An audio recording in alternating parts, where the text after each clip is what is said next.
Do you believe the Costco guys were disrespected by Jimmy Fallon? 2024 is a crazy year that sentence actually means something. There is a video breakdown on how they were disrespected. What does that mean? Costco guys, Jimmy Fallon body language analysis. Heavens to Betsy. Why?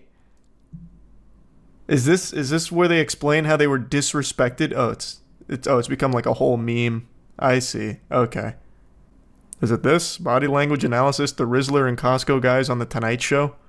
And he's got like the green lines, what were they? The alpha lines? Or beta lines. They were beta lines, I think? I can't remember. Welcome to the Tonight Show. Thank you so much for being here. You guys have taken over the internet, and now you've... Notice how Jimmy stutters numerous times in his opening monologue. This is a sign of intimidation, as well as a sign of submittance to more powerful males who are higher up on the social pecking order than him. That's... I already love the concept. Chef Bojack crushed it. Alright, that's good. I thought it was like a real thing. I thought they brought on like a body language expert to see like what the Rizzler was feeling in the presence of Jimmy Fallon. The raw clip is somehow worse. Well, you keep talking about the raw clip. What happened? Did the Rizzler sculpt Jimmy Fallon? Like what are you talking about? What is going on? What is this raw clip? He interrupted their booms. Oh. Wait, that's serious. We film recording a hamburger, we give it a big boom. The video blows up, it gets to 100,000 views. I said, that's it. This is now a father-son channel. Let's bring the boom. Yeah, this is it. Now this is going to be what we do now. Notice the Rizzler's facial expression at the end of the exchange. Rizzler is clearly bored of the conversation. However, as a strong leader should, he will let those below him do all the talking for him, allowing his words to hold more power when he finally does decide to open his mouth. I feel so bad for that kid, actually. Like, right now he's a superstar, but you give this, like, 10 years, and he's gonna be like the You're Breathtaking guy, I think. Where he just won't let it go, and it just controls the rest of his fucking life. Hopefully not, though. Hopefully, AJ doesn't let him go down that road. AJ isn't his dad. What? Wait, what? Wait. Who the fuck is this then? He's not his son? It's his friend's kid. The Rizzler is AJ's father. Ah, yeah, now it's starting to add up. So where is the Rizzler's dad? Why isn't he a character in the AJ Big Justice cinematic universe?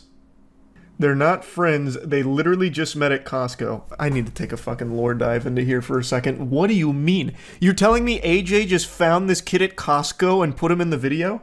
And called him the Rizzler? There's no way. I'm just gonna type in, who is the Rizzler?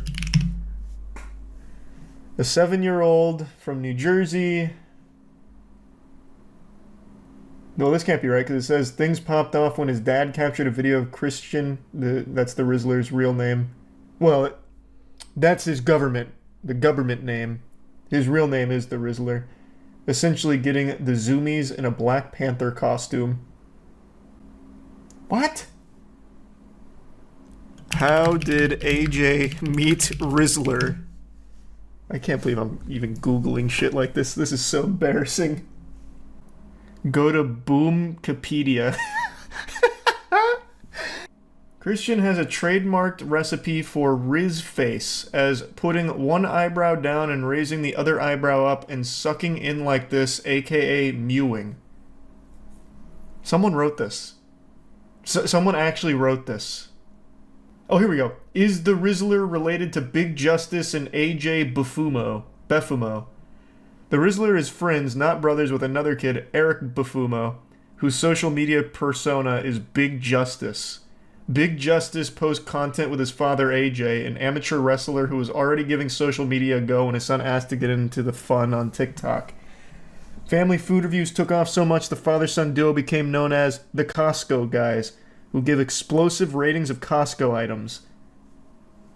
Yeah, and then the boom meter. So the Rizzler is friends with Big Justice. They didn't just randomly meet at a Costco. right? Yeah. So I said, well, we came up with the boom meter because people rate stuff 1 to 10. Yeah. So we said it goes from 1 to 5 booms. So we could be real. If it's good, it gets 4 booms. Okay, 2 booms. Bad, 1 boom. Amazing, 5 big booms. Okay. Boom. Okay. Yeah, boom. Yeah, 5 booms. Yeah. Okay. Jesus, Jimmy. Whoa, whoa, whoa. Weasel he is, Jimmy passive-aggressively rains on the parade of 2 people having more fun than him. Jimmy resents the Costco guys for having more average viewers than his network television show, and he shows this by his constant attempts of little jabs along with his annoyed body language. It's how This is actually probably the most annoyed I've ever seen Jimmy Fallon. Usually he's putting on like the fakest smile of all time and he's become known for the desk slapping. And he is not doing any of this so far. Maybe they're right. Maybe he was disrespecting the Costco guys. And more importantly, the Rizzler. He's lucky he made it out of that interview with his life. He talks about how they met on Feuds podcast. Holy fuck. Why do I have to go to so many different places to put together the lore here? This is like fucking Horus Heresy, but for TikTokers. So where? On Feuds podcast, they told the story of the genesis of Rizzler. Rizzler basically got famous with that Black Panther video, and AJ reached out to meet up, that's all. AJ the dad. The dad reached out to the family. That makes so much more sense than AJ just DMing a 7-year-old saying, cool video, you want to head to Costco? I saw a video of him, and I was like, Daddy, I want to meet this kid. And they were like, I love you guys. We've been watching you. What? So That was a crazy laugh. I reached out to him in the video And he asked because us- the minute Big Justice brought me the Rizzler, I said, all right, I gotta get you guys on the stage. He was like, I don't care just what it because takes. I'm Black Panther doesn't mean I have to go up a ladder. So reach out. I really think AJ looks like Papa John if he took a different path in life. Like, I feel like they were crafted from the same mold, and Papa John went pizza, and he went double chunk chocolate chip. And now they both have their own little branches of success. There's probably more like him, too. We haven't discovered them yet. They're like Primarchs. Keep making Warhammer references. So that's pretty simple, I guess. So Big Justice just liked that Black Panther video that we just learned about, and then had AJ reach out to the family, and then they hung out. Alright, so that's not like the craziest lore ever.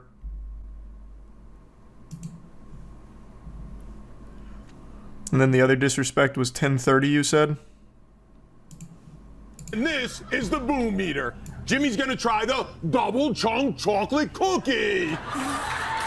Fallon is laughing here out of pure fear as they surround him. You can tell the pressure of the moment's really starting to get to him, and you can see Oh, yeah, this it's like as a he starts to hostage. minorly hyperventilate. They also say that imitation's the greatest form of fattery, and Fallon's trying to imitate the Rizzler here by doing a mini Riz face to try to be cool, calm, and collected, just like him. Chocolate cookie, get on the boom meter. the double chunk chocolate cookie gets 5 big booms. Boom!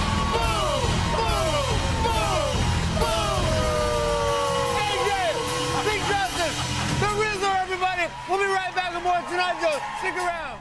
By ending the segment this early, Fallon basically taps out and admits he's not man enough to spend any more time with the likes of the Rizzler, AJ, and Big Justice. The little That was the impression I got as well. Wow, that was fucking terrible to sit through watching Jimmy do that.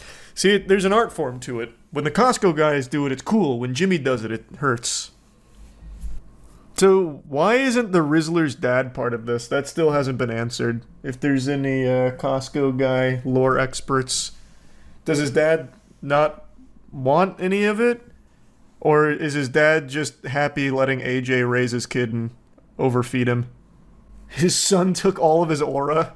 You go to the Rizzler's house and his dad is shriveled up like a raisin. And the Rizzler just sapping it all. I know I haven't made a video on the Mick Gordon and Doom Eternal soundtrack drama that's been cooking for the last week, and the reason is I wanted to wait to see how Bethesda would clap back, and today they've given a response, and it is weak. They dropped a wet sock on us. Now, while overall the appetizer they served up was underwhelming, and we'll get into it in a moment, they did, however, make a threat of having something substantial to back up their side of this drama, but They haven't revealed that yet, so for now it's just kind of empty. But who knows, maybe pretty soon in the future they'll come with something stronger after boofing creatine and taking HGH. But as it stands right now, this response from them I think is less than satisfactory. So let's go into the whole situation here from the start, because it's pretty wacky and it's pretty sad. Hopefully all of you are familiar with Mick Gordon. He's one of the most well-respected and most talented video game composers of our time. You might know his work from Killer Instinct, Doom most likely. I absolutely love his work. I always compare him to like Hans Zimmer in the way that if his name is attached to a project, you know that that soundtrack is going to be slapping. And of course, Mick was brought back on board by id Software to be the composer for Doom Eternal. Fans were pumping their fists, sodden, sopping panties, everyone was excited, and it all seemed fine until the Doom Eternal OST released, the original soundtrack. So the OST is different than the game scoring, and when the OST came out, everyone was surprised that it just really wasn't good. Like, it wasn't well made, it was sloppy, and Mick Gordon's got no blemishes on his report card. This is a straight A student. His whole resume is nothing but hits. He's never had a miss, until Doom Eternal's OST. Most people were criticizing it heavily, and then out of nowhere, Marty Stratton of id Software dropped a Reddit post that blamed Mick Gordon for why the OST wasn't great. And this Reddit post came out of absolutely fucking nowhere, like a jump scare, and it pins the entirety of the blame on Mick Gordon, makes it seem like he's hard to work with, lazy, doesn't do what he's supposed to do, and this is the accepted perception of Mick Gordon for 2 years. 2 years ago, Marty Stratton dropped this, and for 2 years, people believed it, which of course had a wildly detrimental impact upon the reputation of Mick Gordon. Most people used him as an example for talented people who were lazy, and that's just the way people perceived Mick Gordon from that point forward, and he never came forward to defend himself until last week. Last week, Mick Gordon came with an over 14,000 word thesis, a fucking Harry Potter book worth of evidence to disprove that, saying that that Reddit post was misleading, factually incorrect, and downright fucking wrong. I'm not exaggerating the scope of this. This report here, it's not a twit longer. This is a goddamn twit novel. Like, it has its own table of contents, and he has printed more receipts than a Walmart. Mick Gordon came with an overwhelming amount of evidence to prove his side of the story, and it highlights a lot of fucked up things in here about what happened behind the scenes. There's so many layers to this onion, it'd make Shrek shit himself. It's wild. And it really seems like Marty Stratton has a personal grudge against Mick for some reason. I don't understand why, but it really feels like Marty fucking hates him. I don't know if Mick Gordon fucked Marty's wife or something, but my god, it really sounds like Marty was twirling his evil mustache here in order to make Mick's life miserable with this project. Let me show you just a quick excerpt there before getting into the deeper stuff. So this is in regards to that Reddit post. So the OST, it was a poor quality release which drew criticism. Marty asked Mick for assistance, and they eventually came up with a couple of ideas. So he offered to draft a joint statement addressing the situation and announcing plans moving forward, and requested that Mick hold off on making further public comments until they could address it together. And Marty then told Mick to expect the draft within a few hours, but it never arrived. Instead, what arrived was a fucking tank of dog shit. Instead, days later, Marty put on the fedora and wrote his infamous open letter Reddit post, which blamed Mick for everything, with the botched OST. So that's the level of respect Marty has for Mick. And that's really just the beginning. Get ready to have your heart broken here. Awards. I'm happy to hear Marty feels I deserve Doom's Music Awards, because the truth is those trophies are kept locked in the id Software office. I've only ever seen them once, behind glass, from a distance. Nobody has ever offered to send me copies, and thanks to the show's producers, I was invited to perform at the Game Awards, but other than that, id Software never invited me to collect awards in person. Marty invited himself to collect the awards on my behalf instead. It would mean a lot to have a memento of all the hard work I poured into Doom franchise, but as it currently stands, doubt I'll ever see those awards again. So Marty, being the saint that he is, didn't invite Mick to claim his own awards, and instead invited himself to claim the awards on Mick's behalf, and then never sent him the trophies. I don't know why he hates him so much, I don't get it. Now, before diving deeper into the bowels of this filthy colon, let's go ahead and go through some of the summary of facts that Mick Gordon provides here. So he still hasn't been paid for over half of Doom Eternal's music, which is fucking criminal. That is a massive, massive problem that he has still not been fully paid for his work. The Doom Eternal OST was announced with his name attached and made available for pre-order before Mick was even contracted to produce it. And despite Mick's alarm and constant appeals, Marty refused to do anything about it, which led to a 9-month delay. And after 7 months of inaction, he reported his concerns to Bethesda, and Bethesda and him negotiated the Doom Eternal OST directly without Marty's involvement, and he received the contract for this just 48 hours before Doom Eternal was released. The delay was announced a week earlier before he was under contract, and the deadline was 29 days later. This is really only the tip of the iceberg. Things were just filthy with id Software and Bethesda and how they treated Mick. One thing that I think is very important to note is they attempted to bribe him into silence. According to Mick, they allegedly offered 6 figures in order for him to not come forward with his account of this situation. So one of the reasons it took him so long to come forward with all this, not only because of the length of it and how in-depth he went, obviously that takes a lot of time to get all of those ducks in a row, but another reason that there was such a long period between that Reddit post and this, 2 years, is because they kept trying to legally scare him and intimidate him. So there were lawyers involved that would constantly just kick the ball down the field, hoping to keep putting this off, because they knew Ragnarok was coming. They knew Mick Gordon wasn't going to stay silent. He didn't accept the bribe, so all they could really do is try and stall for as long as possible. And that's just one of the reasons that it took so long for him to come forward. They tried to legally strong-arm him and bribe him into not coming forward, which clearly didn't work, and I'm glad Mick Gordon's coming forward because this is a really valuable look into some super shady shit that I'm sure isn't the only time it's happened in the industry. So Mick Gordon calling attention to it and highlighting it, breaking it down, I think is beyond valuable, and it's so great to see Mick Gordon come forward with an attempt to clear his name, and I think this is perhaps the best defense I've ever seen on the internet. This is like a professional S-tier rebuttal. Like, it's actually wild how much evidence that Mick presents here to disprove everything Marty was claiming. When you look at Marty's post in comparison to this, it's laughable. It's written by a clown. There is no evidence to support any of Marty's claims. Meanwhile, Mick Gordon has 14,000 words full of receipts to support his side of this whole thing. Now, you might be asking, how did the OST end up so bad? Well, it's because Marty and id Software passed it off to Chad Mossholder, who was an in-house audio engineer for the team, and Chad Mossholder took it on and produced less than stellar work. Now, I'm not here to critique Chad Mossholder's talent, and from the quality of the OST, I'm pretty sure he didn't put his best foot forward here. I'm imagining that he only worked on this OST while blackout drunk and pissing his pants and forgetting who he was, because it is so sloppily made. It is amateurish. I refuse to believe a high-level audio engineer actually worked on this in any meaningful capacity. This may have been Chad Mossholder passing this off to an intern so he didn't have to. I don't know. But it is terrible. Like, from an actual quality standpoint, it is awful. It wasn't Mick Gordon who produced this bad OST. It was the id Software team that forced this poor OST and blamed Mick. Now let's turn our attention to Bethesda's official response that they posted last night. This is the legendary Double Down. The recent post by Mick Gordon both mischaracterized and misrepresented the team at id Software, the development of Doom Eternal, and Marty Stratton and Chad Mossholder with a one-sided and unjust account of irreparable professional relationship.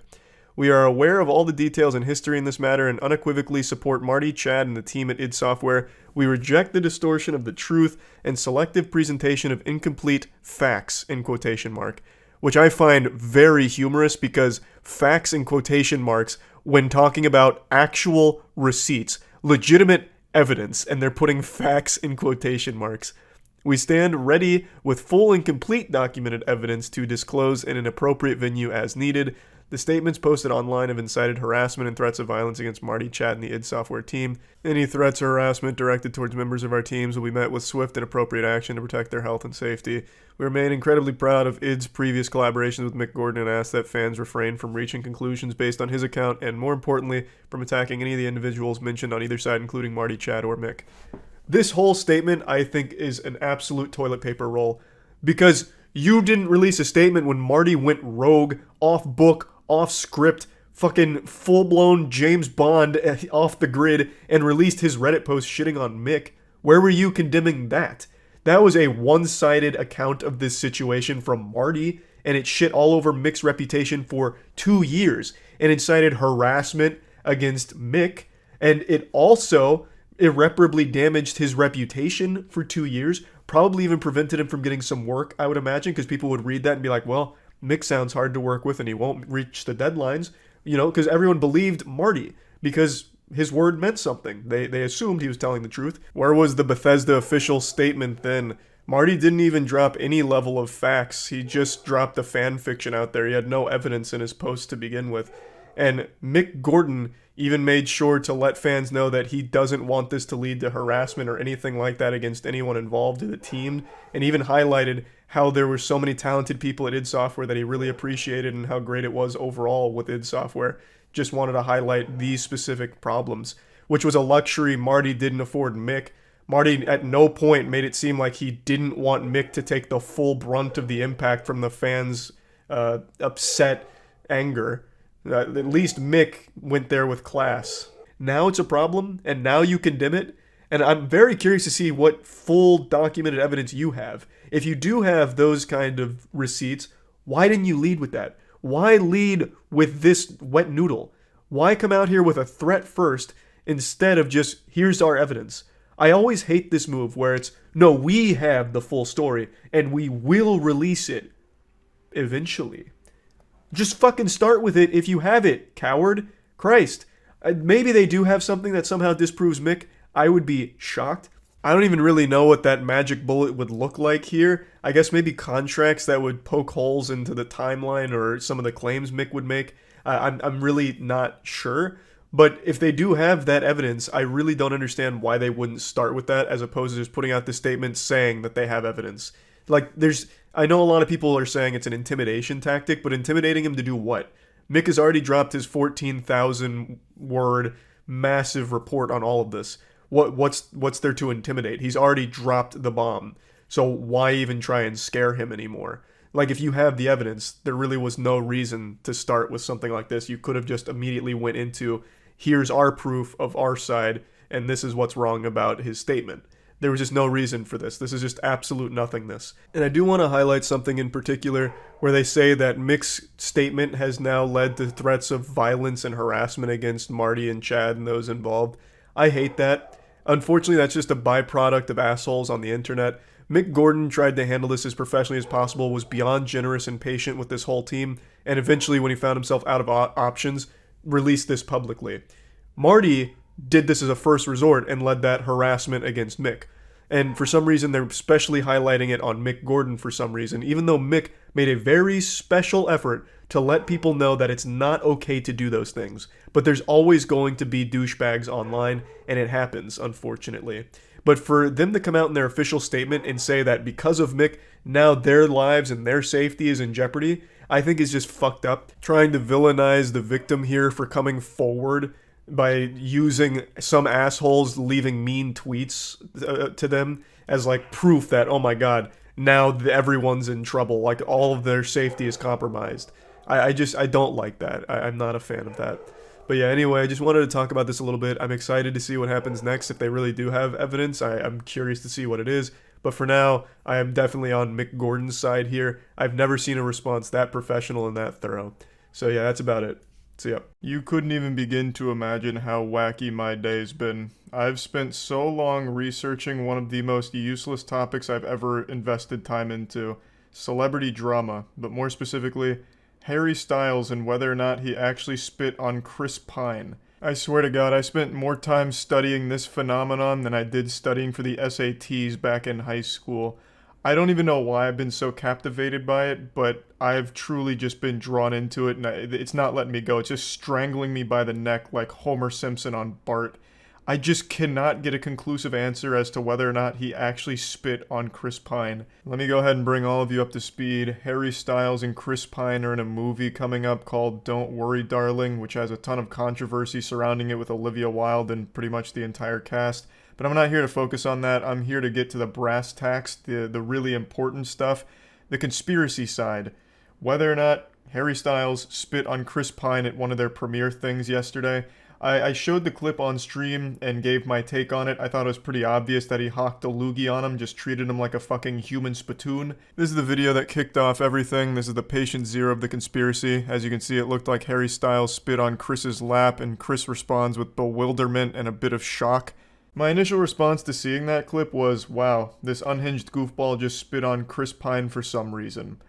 And that was the end of it. You know, this whole movie has had a really super silly history to it. In fact, the same day Harry Styles did an interview, and when he was asked what his favorite thing about the movie was, his response was, I shit you not, this is verbatim, his response was, I think, you know, my favorite thing about the movie is that it feels like a movie. And then he continued saying, you know, it feels like a real, like, go to the theater film movie. You know, the reason why you go to watch something on the big screen. Now, I can't play the interview clip, so I just had to read the transcript here. The interview's obviously copyrighted. But when you listen to it, it sounds like Harry Styles has been fucking lobotomized. Like, it sounds like he's delivering this answer after he's been hit by a tranquilizer dart and he's about to pass out. I've never listened to him talk. I've seen him in a couple movies and he's always been okay. I don't really have any strong opinions on him. But listening to him speak unscripted is painful. It actually just feels like I wandered into like the most decrepit bar and I'm listening to a drunk man tell stories. It was bad. But anyway, after seeing the spit clip on stream, I said, yeah, it looks like he just spit on him, you know, no questions asked. I washed my hands of it and that was that. I thought nothing more of it. But then it got posted on my second channel, and on Twitter, they weren't super happy.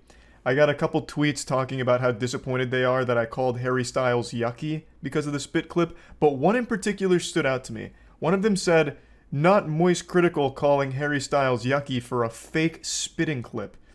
And I sat there scratching my head. I said, you buffoon, you fucking imbecile, what do you mean, fake spit? Like, what is fake spit? Like a prop from Party City? Was the saliva acting? Was Chris in on it and the spit wasn't aggressive or disrespectful? It was a publicity stunt? Like, what do you mean, fake spitting incident? Like, I couldn't wrap my head around it because I thought this was a pretty open and shut case because it really does look like Harry Styles purses his lips, fucking lets a loogie rip, and Chris Pine responds by looking down where he was spitting, and he's pretty disgusted or confused by it. So it all seemed to check all the boxes of being legitimately being spit on. I didn't know there was any debate.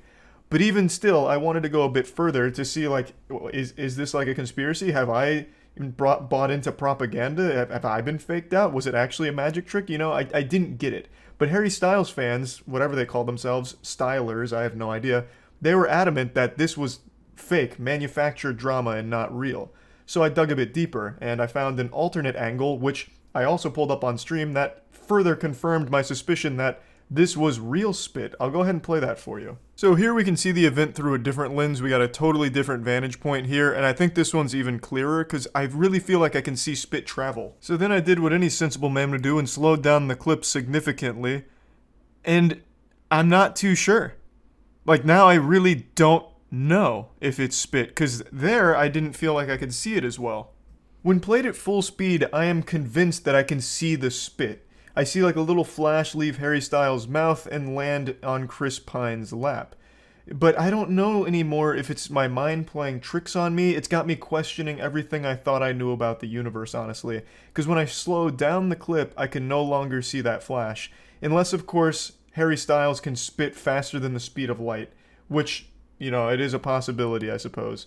But what makes this even more confusing is the statement that came out, like the official statement to explain this away, did nothing to squash this conspiracy.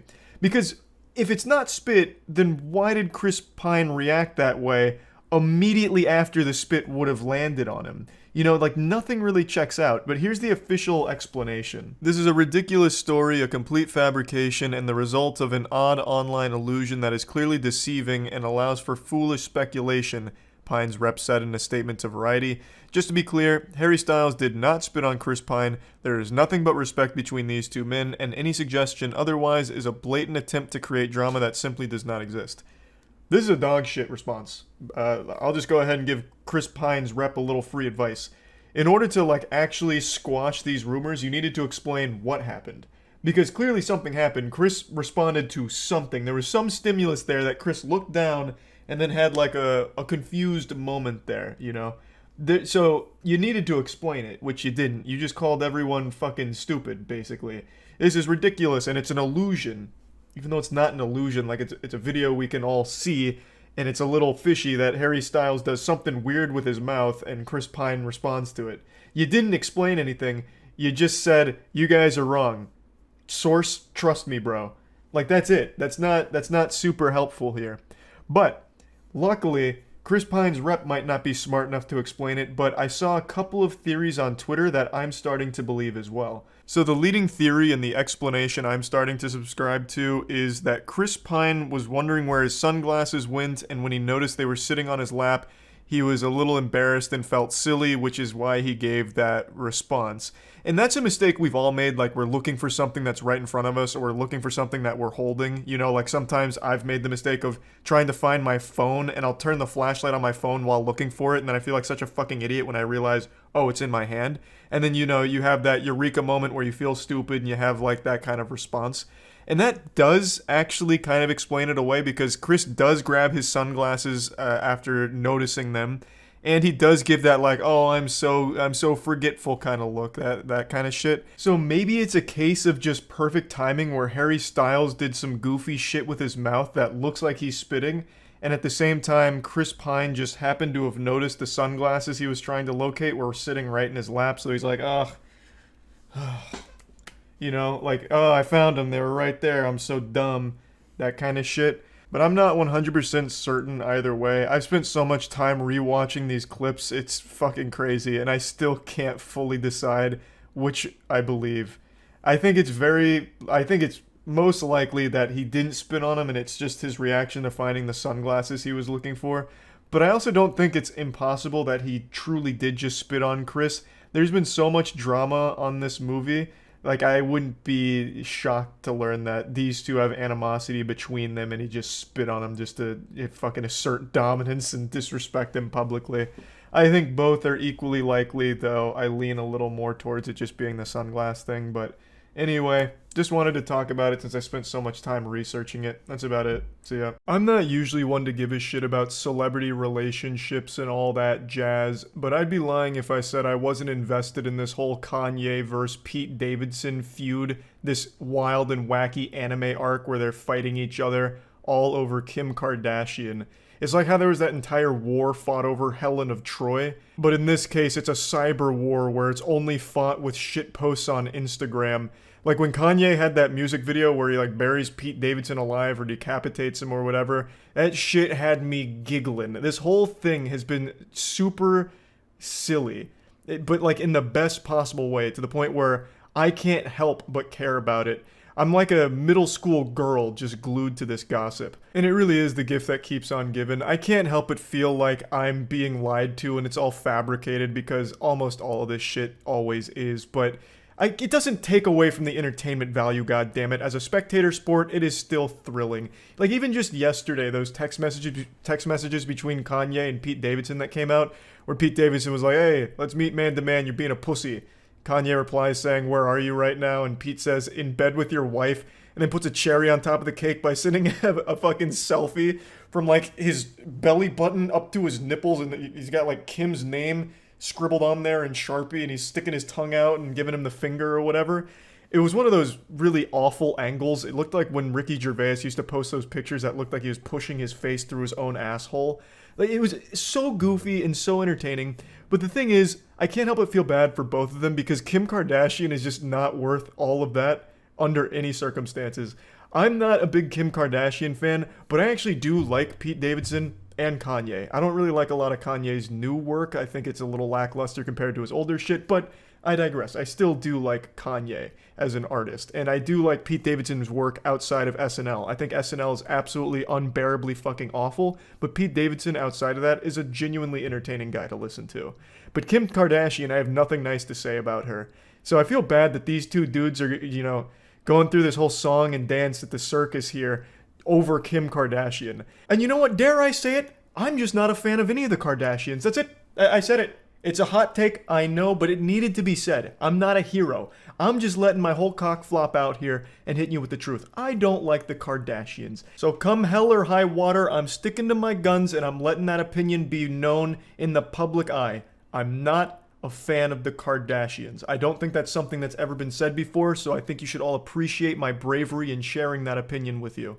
In fact, there's a clip that I keep thinking about that's playing in the back of my head rent-free like every day for the last week, where she just calls out women who don't want to work, even though she herself is the product of just being born lucky. She had a good spawn and just lucked out. She just got very fucking generous with RNG, and she has the audacity to shit on people saying that they don't have the drive to work anymore. I'll play the clip for you and we'll go over it a bit. I have the best advice for women in business. Get your fucking ass up and work. It seems like nobody wants to work these days. That's so true. You have to surround yourself with people that want to work. Have a good work environment where everyone loves what they do because you have one life. No toxic work environments, and show up and do the work. Pretty inspirational advice from someone who was literally born rich and their first major breakthrough in the public eye was with a sex tape leak. A very hard worker though, for sure, Kim. This is like that meme of how to draw an owl. Step 1, draw a circle. Step 2, draw the fucking owl. That is basically Kim Kardashian. Step 1, be born. Step 2, you're rich. It's fucking silly that she would have like the gall, the chutzpah, to say something like this totally unironically and just shameless. And then even more embarrassing is her sister who chimes in like agreeing with her, like, yep, that's true. And what is she wearing, by the way? I'm not exactly like a fashion icon myself, unless of course you're a huge white t-shirt enthusiast, but her outfit is actually just 2 Pokeballs over her titties. It looks like the Tron suit, but only for boobies. I know there's nothing brave or groundbreaking about saying you don't like the Kardashians or making fun of the Kardashians, but with this whole celebrity drama thing, it just does make me feel bad because it's 2 people that I do appreciate fighting over someone that I don't think deserves it at all. But at the end of the day, I'm not their dad. I have no say in their relationship nor how they handle it. I'm just that creepy weirdo huffing down Cliff Bars in the corner enjoying the show with a smile on my face. And yeah, I just wanted to talk about this a bit because this whole Pete Davidson Kanye shit has just been super interesting to me, full of so many wild and wacky moments. So yeah, that's really about it. So yeah. Yesterday I posted a video showcasing my journey to pole dancing godhood. In this video you can see the genesis of a legend and the birth of a prodigy. But with this birth there's no amniotic fluid, just crusty dollar bills. And now I've truly ascended. I've purchased a stripper pole for my own house in order to practice forbidden jutsu, and I've come up with remarkable maneuvers. But in posting that video yesterday, I learned something. I'm not considered the cream supreme of pole dancing on YouTube. That title belongs to 2 men, Markiplier and JackSepticEye. So obviously I'm not going to take this shit lying down. I challenge you, Markiplier and JackSepticEye, to face me in the pole dancing Thunderdome. Do you have what it takes? Are you man enough to spread your cheeks on the stripper pole? 'Cause I know I am. Let me introduce you to my signature move, the spinning goatsy. Here, hold on, I'm gonna spin you. Oh, my ankle, hold on.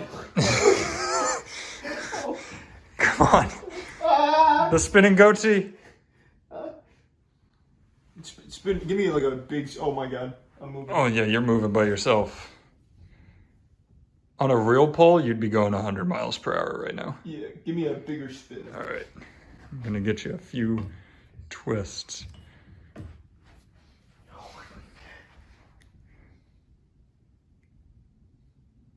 Ooh, nice. Make sure to really get it on my ass.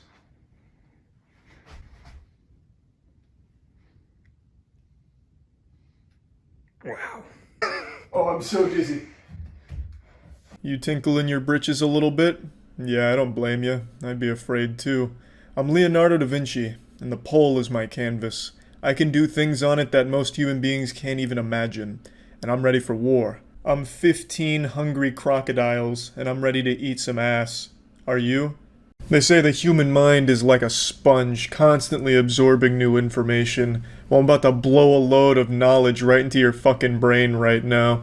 If you're unaware, and you shouldn't be, there's trouble brewing on the game Rust. There's a whole load of drama going on there. It's absolute chaos and pandemonium. Bodies on the street, tears on the keyboard. It is absolutely hectic. And I'm going to go ahead and bring you all up to speed on the lore, why an older game like Rust has all of a sudden exploded, just take you by the hand and walk you through everything going on right now, because it's drama I want to talk about, because I've been hard addicted to Rust over the last week or so. It's been hitting me harder than heroin. Like, this shit is pretty wild. I absolutely have been loving Rust. And it's pretty sad to see a lot of the drama that's been going on, so I figured I'd at least talk about it since it's been kind of a big debate. So let's start at the beginning. Rust is an older survival game where anything's possible. You're limited only by your imagination and a million other things, but for the most part, you can do a lot of really cool shit in Rust. Rust initially released as early access 7 years ago and then fully released 2 years ago, and there's been a big community around the game, especially on YouTube, a lot of Rust content creators, and it's not like it was an obscure game. Most people had heard of Rust before, but it recently blew up in popularity, going from like 1,000 or 2,000 viewers a day on Twitch to over 1 million a day on Twitch. And it's all thanks to Abe and Offline TV. Abe being the mastermind, the puppet master, aka the blood god. Abe and Offline TV set up a private server where they invited a bunch of their friends, a bunch of streamers to play on, hang out, roleplay, PvP, and just make fun content in the Rust universe. And it was fucking amazing stuff. I was lucky enough to be invited to the server. I got to join Team Rocket and share in that kind of shit. We were like Scooby-Doo villains there, creating great story arcs and great moments, raiding the police station set up by other players. Just really fun shit. But even just the creation of the server wasn't without drama. For some reason, there's like this community of Rust cultists, these Puritans that think there's only one way of playing Rust, which is on public servers, which are notorious for being racist, toxic, and absolutely brutal and no fun to play on. And people just saying like, oh, look at these fucking pussies not even playing real Rust. I still remember the first time I was crying over my keyboard playing Rust. These guys haven't even started the journey into being a real Rust player. And as I've said before, I think there's nothing more sad than these lunch table outcasts that think that their obscure game is only theirs to enjoy and you can only enjoy it in the way that they like to play it. I think that shit is really fucking sad. So you had a whole ton of people melting down about this server even being started in the first place, like, why are these fake Rust players, you know, trying to play the game this way and hijack our game?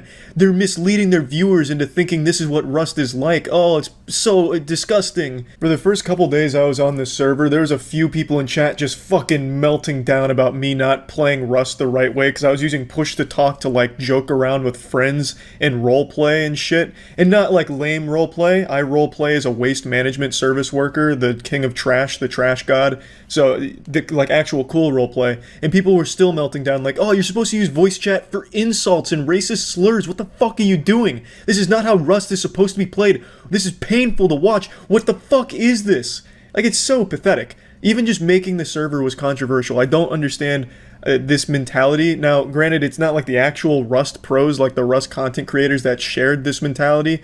A lot of the Rust content creators are in the server and having a lot of fun. It was just like pretty much exclusive to Rust professional spectators or people that have like 200 hours in the game, all spent hitting a tree in a public server and dying repeatedly as a naked person on a beach, that think everyone has to have that same experience with Rust. It's just sad shit. They're like Pain from Naruto. They've experienced so much pain that they just want to distribute it to everyone else in their fucking game. Sad. Really garbage shit. But the actual drama started pretty recently, so as the server began to expand and really blow up on Twitch, invites became more frequent and more people were being added to the server.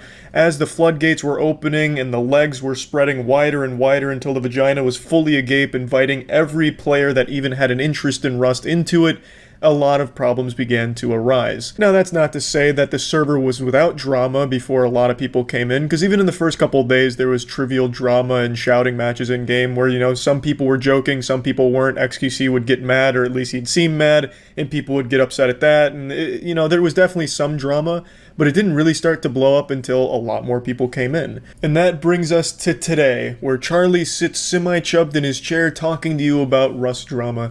In response to so many people going to the PvP server and so much going on, Abe created a second server more focused on RP, but still mainly PvP. It's 70% PvP, 30% RP. On that server, that's where I have my waste management empire, where I run around collecting trash with a garbage truck, and on the other server is where I live my double life as a Team Rocket assassin. So there's a purpose for both servers, but the second one is much more exclusive and more focused on just making some enjoyable, goofy content, and the first one's that more cutthroat, coming for scalps, blood, sweat, tears, cum, titties, flying all over the place, gore, and hurt feelings everywhere. And in that server is where the drama begins, the genesis of all Rust drama. With a lot of big egos clashing in this Thunderdome, there was bound to be a catastrophic explosion of drama. So what really set it off is a couple of Rust veterans camping in bushes and killing people on site, just mindlessly murdering people in the streets without any attempt to communicate or make fun content out of it. They would just sit in the bush and kill people, hoping to make them mad, which would then be used for their YouTube video views. At least that's the narrative that's been going on. I wasn't in the server during that time. I was busy doing the actual important shit, collecting waste and human fecal matter on the other server, so I didn't see that firsthand. I've only seen the clips and some of the VODs. But these two events, it's like the assassination of Franz Ferdinand, these two events led to a whole fucking war on Twitter, on Twitch, on live stream fails about whether or not these Rust veterans, did anything wrong.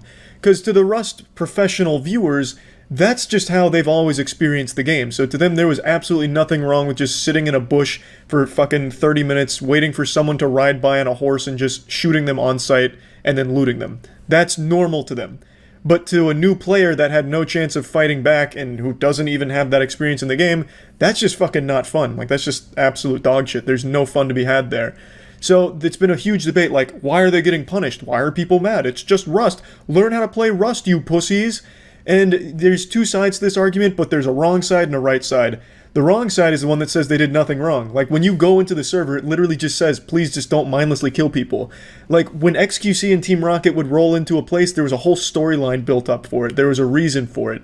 When they made a kill, there was at least jokes exchanged, and by the end of it, most people were laughing. Of course, there were times that they weren't, but for the most part, when there were kills made, it was part of, like, this storyline. Oh, Team Rocket's rolling in, tumbleweeds rolling across the city as people close their doors and lock their kids and wife in the basement to avoid the wrath of Team Rocket.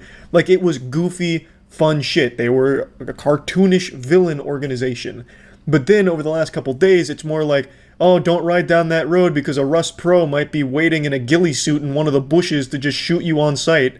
Like, that's very different, and that's not fun. Again, the server was made to be more relaxed and focused on fun content in the game, with an emphasis on PvPing, because in Rust, it's fun to PvP, and it's more fun when you're PvPing with a purpose as opposed to just going for, like, a KD ratio in a survival game. A lot of the people in the Rust community that are vehemently defending this have, like, no level of self-awareness or social skills to recognize that this is just not in the spirit of what the server was for. I mean, even the fucking creator of Rust made this sarcastic tweet poking fun at this mentality. Like, it's just not hard to grasp, but there's a huge difference between PvPing with, like, a goofy storyline and joking around, and just waiting to kill people on sight for their loot. Even on this tweet, there were so many Rust players that were like, finally, Gary's speaking up. Yeah, these pussies just don't get real Rust like we do. And even in the tweet, like, he couldn't have made it more on-the-nose sarcastic. They couldn't even recognize the most basic level of sarcasm there. It's just this inability to read the room from some people to be like, yeah, that's kind of douchey to just kill for their loot on brand new players or constantly murdering naked people, you know? Like, it doesn't take a whole lot to get that concept. Now, that's not for all of the Rust veterans in the PvP server. There's only a handful. Most of them are just super helpful making their own goofy shit. Like, I think it's Ray. He started a hotel on the server. There's other players that started taxi services. So while it is a huge focus on PvP in that server, it's still mainly RP. Like, I visited an 18+ art gallery yesterday on that server. Like, it's still mainly RP with some PvP. So you really can't even use the argument that the server's meant to just be kill on site PvP all the time, because the majority of it is just a lot of people messing around, role-playing, and having fun. So there's really no way of defending it. Now, in response to all this drama that was blowing up that I was just talking about, 2 players, I believe, were banned from the server, which is where most of this drama just stemmed from, everyone debating whether or not they deserve the ban or shit like that.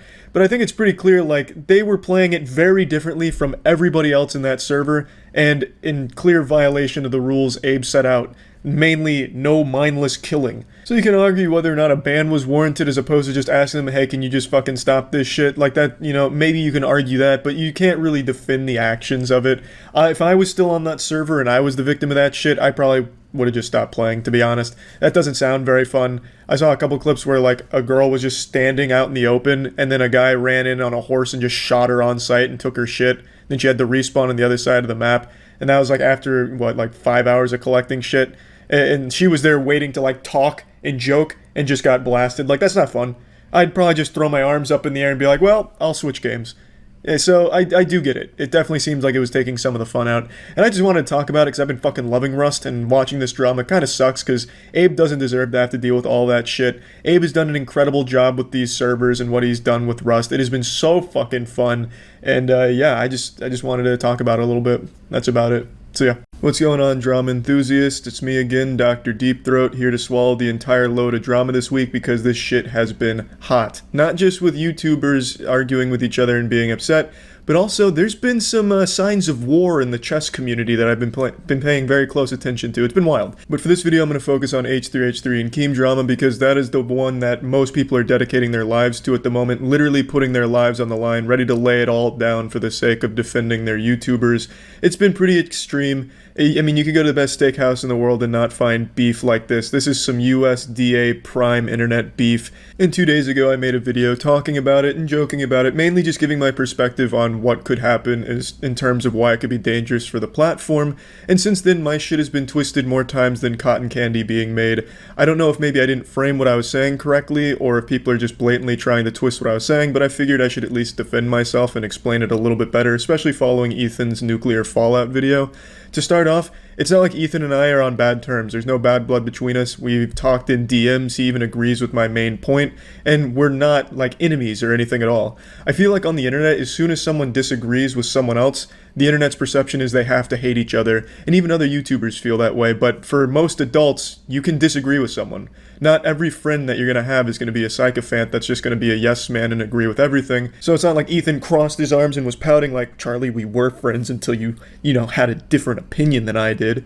That's not how it happened. He was understanding and, like I said, agreed with my main point. I'll explain my main point again.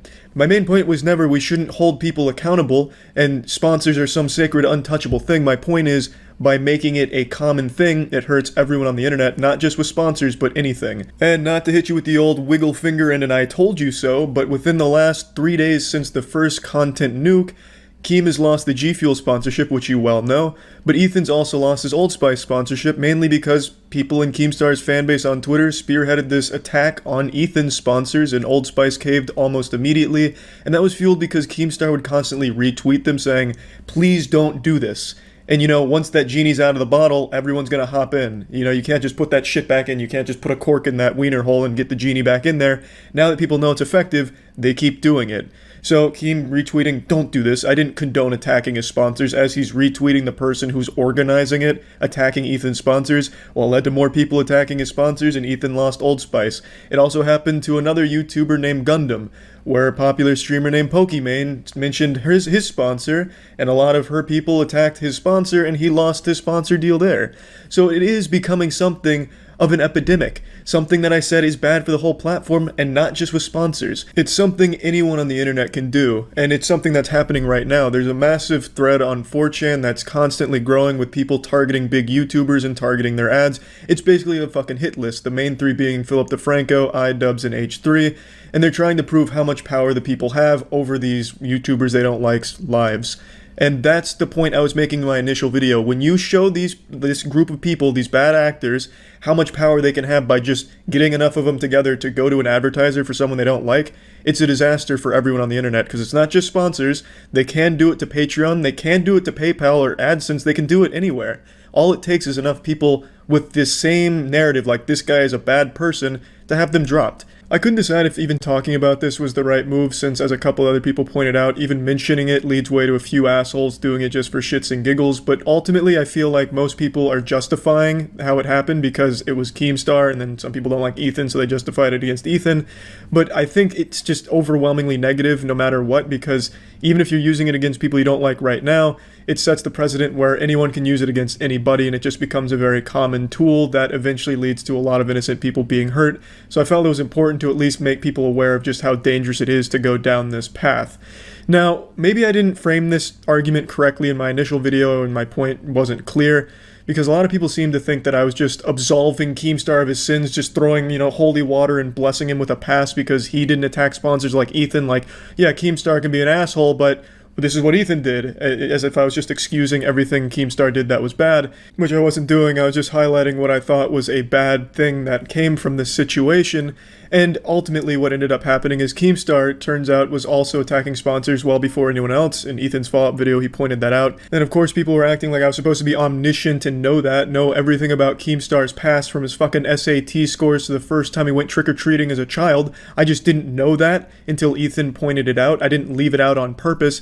So yes, Keemstar was attacking sponsors well before any of this happened, and just because he was first doesn't mean that it's okay to do it now. It doesn't make it right. It's still bad. It's bad that Keemstar did it. It's fucked up. And it's fucked up that it's happening now. Now, Ethan himself is not on the side of attacking sponsors, as he makes clear in the follow-up video he makes. And honestly, at this point, I get the impression Ethan didn't even mean to start something like this. I think maybe he was just making jokes about G Fuel just for some jabs at Keemstar for fun that kind of got out of control, and especially on a subreddit getting out of control as well, taking it to extremes that now 4chan is taking to, and Twitter as well. There was a dude on Twitter that admitted to committing a fucking crime. After Ethan was dropped by Old Spice, there was a vigilante who took down Old Spice and was holding the website hostage until they made a public statement bringing Ethan back. So shit's just getting out of control, which is exactly what I was saying I was worried about happening. That was the precedent I was worried about.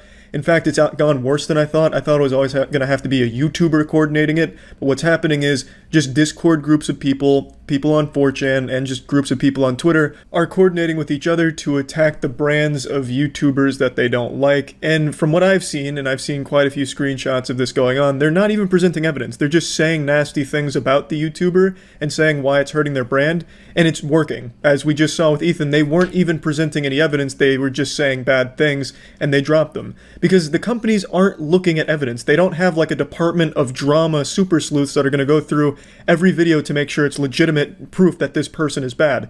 They're just getting an influx of these really heinous emails saying that the person they're sponsoring is bad, and they're just dropping them on the spot because to them, it's safer that way. And that's why it is such a big problem.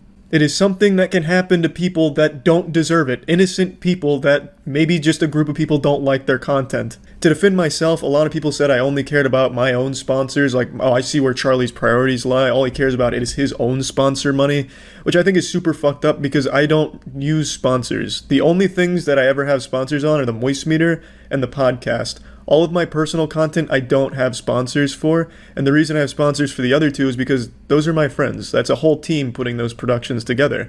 That's supporting multiple people. The majority of my income comes from Twitch, from streaming on Twitch and the generosity of the community. And I mean, I fucking make videos with dildo trick shots, which occasionally Adam and Eve ask if they can sponsor, and I say yes to that, but that's the only piece of personal content I ever have a sponsor on. So it's not like I have a horse in this race where I'm trying to protect my own group of sponsors.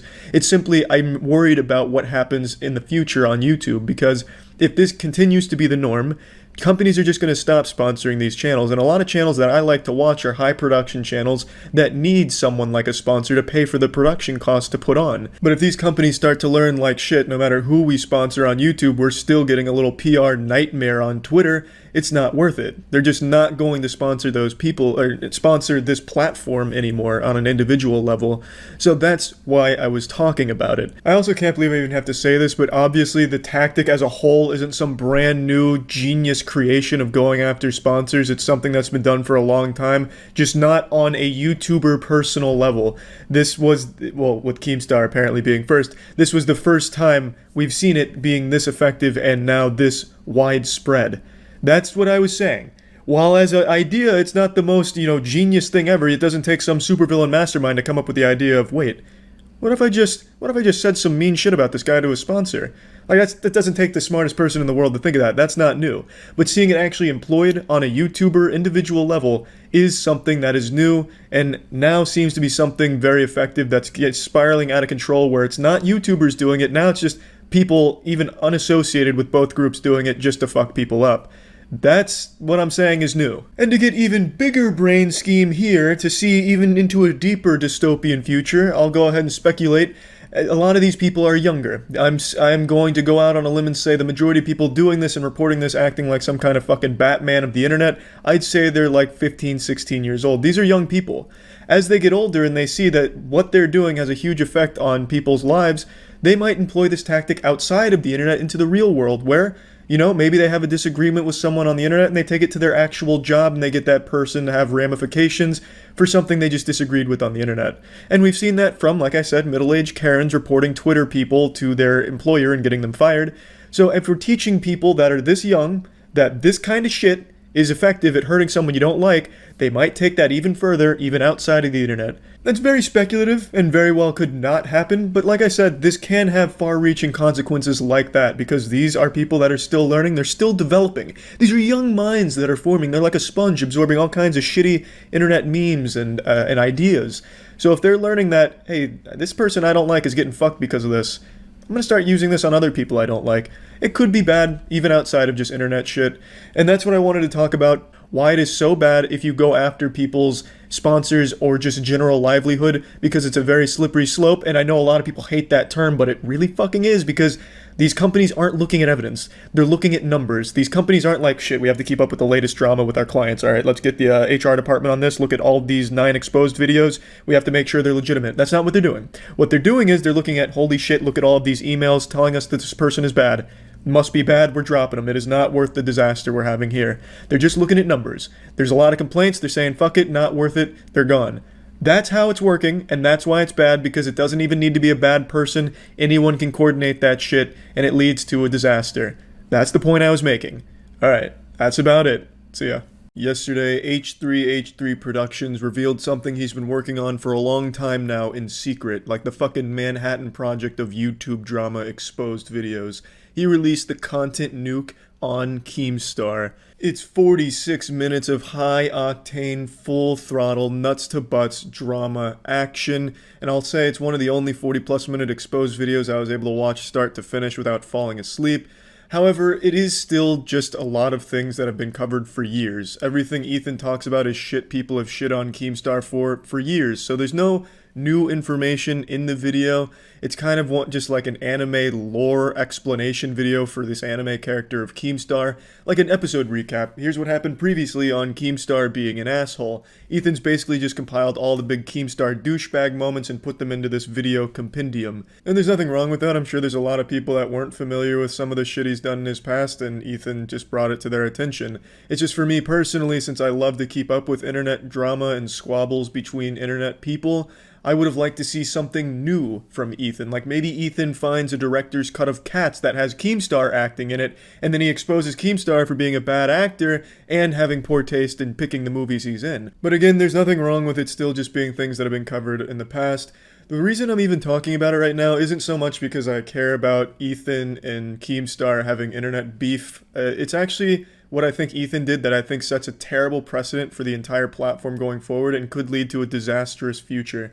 In Ethan's content nuke, he mentions Keemstar's sponsor G Fuel 8 times, constantly saying things like, why is G Fuel sponsoring you? They shouldn't be sponsoring you. This is kind of fucked up that you still have sponsors. How is this possible? Just implying that he needs to lose his sponsorship with G Fuel, you know? So by implying these things, Ethan ignited his fan base to spam G Fuel, forcing them to drop Keemstar, which happened. G Fuel did drop Keemstar, and people went wild in celebration. It was like the end of Star Wars Phantom Menace. They had like this huge fucking parade, medals were given out because they defeated Keemstar at least financially. They got rid of his biggest sponsor that he's had for many years. And a lot of people say, you know what, yeah, it is a slimy tactic, because it is. Going after someone's sponsors and employment, that is such a fucked up, low tactic. That's shit you see those Karen, middle-aged Karens on Twitter doing when they have an argument with someone where they start contacting the employer of the person they're arguing with, trying to get them fired. It's the same tactic that Ethan and his fan base have done to Keemstar. And a lot of people say, yeah, it is kind of fucked up, but it's Keemstar, so we're fine with it. And you shouldn't be. Yeah, Keemstar's done a ton of fucked up shit that definitely deserves consequences, but taking it into your hands as like the arbiter of justice to spam his advertisers to get him to drop them, you don't see how that could be used against you? It's like the same thing for people who are constantly begging for the government to censor the internet because there's things they don't like on it. It's a very slippery slope that can get out of control very quickly. So sticking with Keemstar losing G Fuel. Well, him losing G Fuel wasn't enough for the bloodlust of the fan base. Now on the subreddit, they're taking action against Spotify because Keemstar is on Spotify, so now they're lobbying and spamming Spotify to drop Keemstar, another one of his big advertisers. So you see what's happening, right? What Ethan has done is he's given power to the fan base to ruin anyone's career. And what this does is that tells everyone else on YouTube with a following they can do the same thing because these advertisers are going to cave to pressure. It's very similar to the most recent YouTube adpocalypse where Matt got a bunch of people together to contact advertisers on YouTube and telling them to drop, which they eventually did, and that fucked a ton of YouTubers and destroyed a lot of YouTube careers. It's the same thing, but now done on an individual level we haven't seen before. Let me tell you exactly how this could go. What Keemstar could do, Keemstar could ignite his fan base to spam Ethan's advertisers with Gokanaru's video, The Death of H3H3. In this video, YouTuber Gokanaru does a ton of research and has a very long and thorough video that paints Ethan in the worst light possible. He has a bunch of clips where Ethan's casually saying the N-word, saying some other heinous shit, and doing some things that advertisers might not like. If Keemstar gets his fanbase to spam Ethan's advertisers with that, and the pressure's enough, they could drop Ethan. Same way G Fuel just did to Keemstar, the same tactic. What Ethan's done is he's opened up this extremely dangerous can of worms. Now, I'm not here defending Keemstar. I'm not trying to white knight him and be his chat mod, deleting mean messages and licking the piss off of his toilet seat. And I hate that I even have to clarify that. I think it's pretty clear that I'm not defending Keemstar, but the internet's already going in this way where if you don't agree with everything Ethan did in his video, all of his methods, then you're just defending Keemstar and you're a bad person. I'm saying what's happened to him and what Ethan has started is extremely bad for anyone on the internet. I'll use something from Ethan's video for an example. In Ethan's video, he talked about the time Keemstar falsely accused a RuneScape streamer named Tony of being a pedophile. Well, let's say Keemstar never made that mistake back then. Let's say he made that mistake tomorrow. Tomorrow, Keemstar says, this RuneScape streamer named Tony is a pedophile. And then people hear that, and now with what Ethan has shown them, they say, well, that's fucked up. It's time for justice. So they start reporting that Tony is a pedophile to Twitch, to RuneScape, and to Tony's advertisers and spam the shit out of him until all three drop him, and now Tony has lost everything even though he's done nothing wrong, just because Keemstar made a mistake and his fan base went behind it and started spamming. That's what Ethan has set in motion. Whether the information is right or wrong, whether the person deserves it or not, most people seem to agree that Keemstar deserved it, but this can absolutely happen to someone that truly doesn't deserve it by any possible measure. Ethan's like the Prometheus who brought fire to YouTube comments. He's shown that if you just weaponize YouTube commenters and get them to rally together and spam these advertisers, they will cave to pressure. Giving that much power to a mob mentality and cancel culture is super dangerous, especially on a platform like YouTube, where a lot of people invest their entire lives into a YouTuber. Like, they make their personal identity just being a super fan of a YouTuber, so when that YouTuber is being attacked or engaging in internet squabbles with another YouTuber, now these people can actually do something super harmful to the other side that they might not deserve, making them lose sponsors. And a lot of YouTubers rely on sponsors because the YouTube ad revenue is super all over the place for a lot of people. You can get 1 million views and get 71 cents. So these people do rely on sponsors for their livelihood, and now what Ethan has shown is that you can fuck that as long as you just have enough people doing it for you. Which, I'm super surprised he even did this tactic. Ethan's always been someone that's championed against the kind of cancel culture dogpiling shit. But I guess for Keemstar, he's decided to make an exception and open Pandora's box. It's silly to think that this is going to be isolated to just Keemstar. That's not how the internet works. If it can happen to one person, it can happen to everyone. There's no world where the internet only uses this weapon one time and against one person. This hopefully won't be commonplace, but now that it's been shown to be effective, I can absolutely see a lot of people on YouTube using this against people they don't like, and that's the worst part. Keep in mind, these companies, they're not the moral police. They're not the fucking hall monitors in the school lobbies making sure people aren't running in the halls or chewing gum. These people don't give a fuck. What they care about is if having that person on their roster as endorsed by that company is hurting their image. And if enough people are telling them this is hurting your image, they're just going to drop them. They're not going to do any research. You can take anything out of context, spin any narrative you want, even without evidence, and get people dropped. It's happened before, just not on like a YouTuber personal level. And your own subreddit's already starting to go down that path. They've already got the big justice boner for fucking Keemstar, so now they've gone to his other advertisers like Spotify. They're trying to deplatform him from Spotify and a lot of other things. Now, how far does that go? Will they now start trying to deplatform and force sponsors out of deals with the people on Twitter that were defending Keemstar? And not even defending Keemstar, just people saying Ethan may have went a little far targeting advertisers. Well, this group that's now going after Spotify and the one that attacked G Fuel, well, they could do that to the people that are now trying to spin Ethan as some kind of bad guy for this.